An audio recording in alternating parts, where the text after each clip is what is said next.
I've enjoyed it. I'm very new to risk and I'm very new to this conference, my first time here.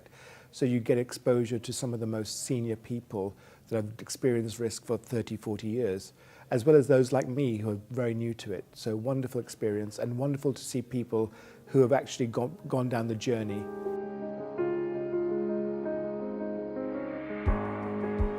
I think the problem with risk, it always has a negative kind of interpretation. And I think one of the things that, if there are benefits from the issues around the financial crisis and things that have happened around it and its impact on various countries, is the fact that people need to anticipate things that can go wrong.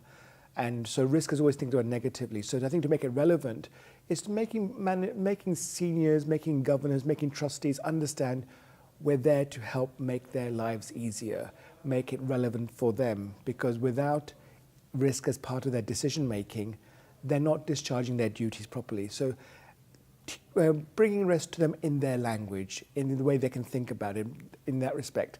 What's difficult risk managers, you've got to talk to the governors in one language, but then to the ground roots and try getting it instilled, you're speaking much more granular language, much more kind of operational language. So for a risk manager, you really have to be a great communicator and really understand what you're trying to achieve.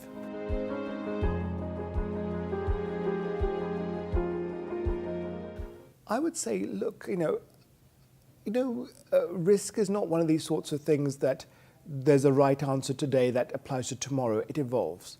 I worked in banking for 20 years. I've seen many crises go.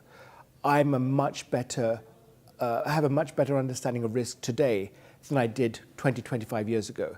So you're never finished. It's always a learning process. So what I would say is, you know what, it's something that if you're passionate about, it's something you really want to understand, don't feel you're the end product just because you've got a diploma or a certification. It's really about the experience, understanding it, making mistakes, because it's only when you make mistakes you understand, you can do you can look back at it and understand what went wrong, what could you have done better, and then you improve risk for future.